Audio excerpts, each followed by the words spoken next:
Hey guys, this is Justin. Hello and welcome to another video. Today we'll be talking about Andor episode 5 and how it's essentially the anti-YouTube breakdown show. And on that note, I'm pretty much just going to ramble about the show. I hope you'll join me for this, but if you don't, you know what? I totally get it. So, Star Wars Andor is, in my opinion, easily, without a doubt, the best made Star Wars show by a country mile. It's also damn near the best one. It's right up there, in my opinion, with The Mandalorian as the greatest Star Wars show, at least live action, and we're only, 5 episodes in? Star Wars characters, not just on TV, have never been written this well. I'm caring about people that in other Star Wars shows would usually just be in the background. There was a whole episode that was all dialogue, and I was enthralled the entire time. People are complaining because no one's been shot. We're not seeing classic characters, and that's why Andor is really the anti-Star Wars breakdown show. What am I supposed to do? Turn on my microphone, open the footage, and talk about how Cyril Karn is suffering from PTSD and depression? I mean,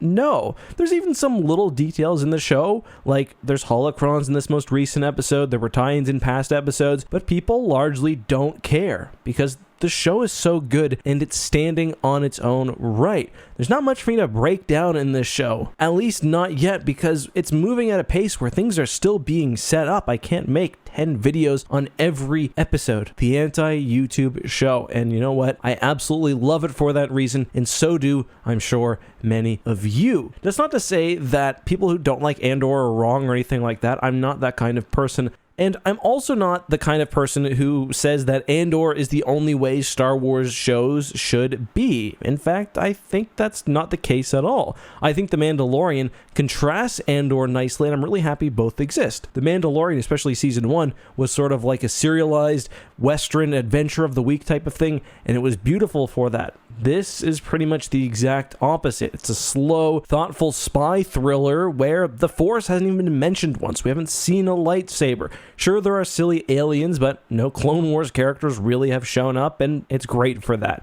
This is something that you can show someone who's not a Star Wars fan, and they probably won't go on YouTube afterwards looking up all these little details. With that said, let's talk about Chapter 5 a little bit. I really like this chapter. It's not my favorite so far, but you can definitely see that things are building to an explosive point that we'll probably be getting next episode, kind of like what Chapter 2 did. I think this is a pretty good way to structure things. Yes, we're not getting closed loops in a single episode, but we're almost getting Clone Wars style arcs, 3 episodes long. It's fun like that, and I'm sure next episode will contain at least part of the break into the Imperial facility, perhaps the entire thing. But let's talk about what I liked in this episode, aside from the setup, and also the music ties into that. The music in this episode was really nice. First off, Mon Mothma is immediately now a more interesting character. Yes, we can see that she's highly dedicated towards the people of the galaxy, but she seems to be neglecting her home life, and her family resents her. Not just her Imperial shoe-shining husband, but her own daughter as well. I'm very excited about that dinner party coming up, which is not something I expected to say about a Star Wars show. But Coruscant has been great as well, and I mentioned Cyril Karn, but those shots at the beginning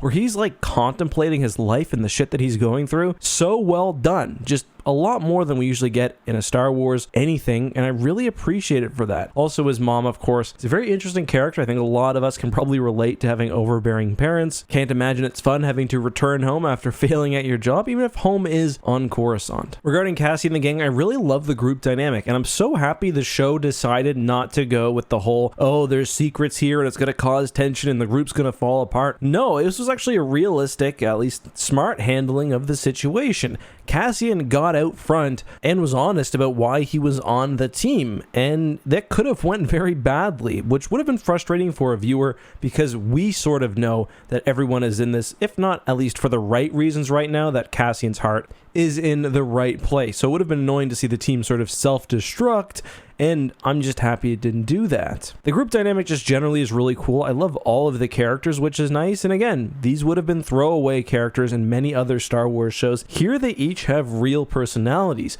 I also love that shot of the TIE fighter, super cool. All of the practical effects and however they did the Imperial base, also great. I don't know, I can't stop raving about this show, but you probably don't care because you probably like it too, or you don't. There's not much that a YouTube video will change on this point. There's not a whole lot for me to break down in terms of secrets. I think that could be Krennic coming in on a shuttle. It could also be Galen Erso, or it could be a completely new character. Probably the latter, because it seems like Andor is not built in the same 2x2 foot universe that the rest of Star Wars is. Anyway, guys, until next time, be safe, have a good one, may the Force be with you.